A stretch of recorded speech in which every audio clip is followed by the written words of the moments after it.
How to get better client results.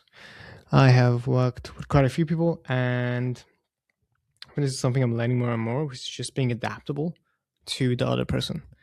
Because the other person probably hired you to win, which I know sounds crazy.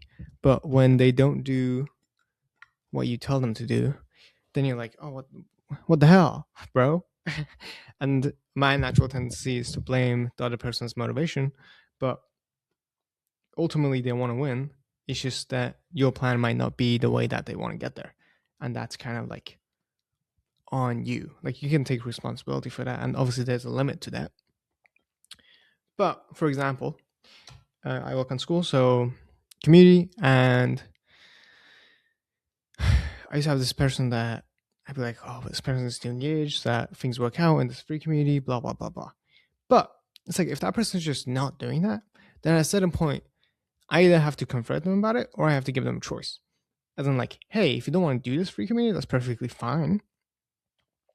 But let's just be upfront about it so that we can make a different decision that ultimately gets you the result that you ultimately want, right?